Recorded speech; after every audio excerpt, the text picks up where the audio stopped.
Tower Records is returning. I am so excited.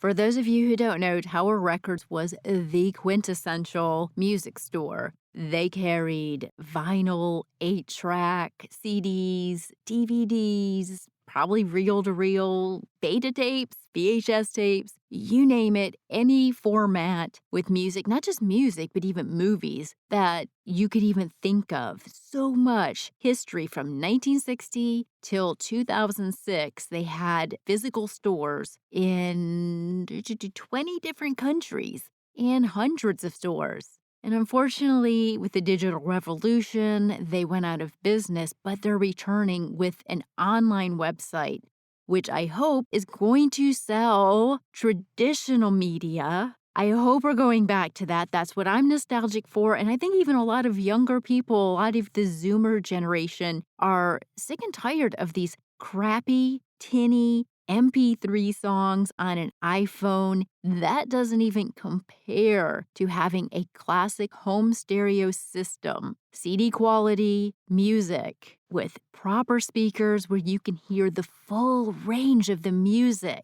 That's coming back. I'm really excited about this too because we need to get back to owning stuff.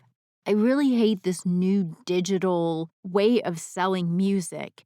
When I buy a song on iTunes, I don't really own it. I don't have anything tangible. I have iTunes constantly asking me to log in and verify who I am just to play music that I purchased. I can't share it with my friends. I can't make a mixtape out of it. Or does anyone remember the mixtape? That's what we're missing. Sharing, having artwork, having something you can hold in your hand, something you can give as a gift.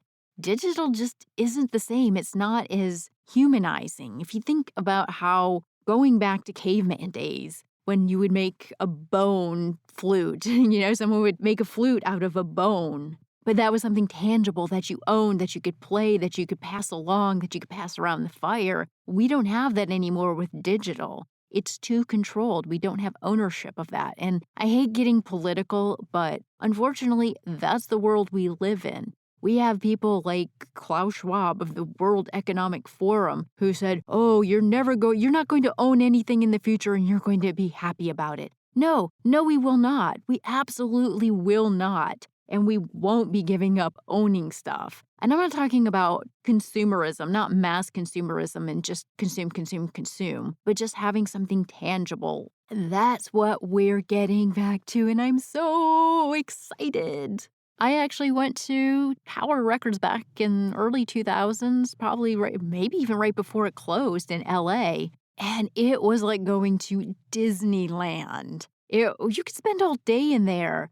Movies you didn't know existed, in genres you didn't even know existed, musicians, live recordings. Any of you got to experience that? I'm so happy for you. And for those of you who haven't, well, at least now I'm hoping that you can own a part of that again and have something physical and tangible to share, to give as gifts, to listen to watch. Keep that culture alive because a lot of stuff is being censored now. And here again, I don't like to be political, but I love freedom of speech, and I will never be quiet on freedom of speech issues. And right now we have a lot of people, a lot of corporations, big tech, trying to censor information, trying to censor old culture. This is another way to keep that alive, to keep that history or culture alive, to pass it along. If any of you have some great stories to tell about your own ownership of records, movies, CDs, whatever it is, 8-track. I don't want to admit, but I might have played an 8-track or two back in the day. Those things actually were horrible. You had to listen to all, what was it, four tracks of 4 songs, 3 songs? No, it was 3, 4 tracks, but it was usually about 3 songs on each track. And you had to listen to each one of them. You couldn't fast forward, you couldn't rewind. You had to have patience back in the day.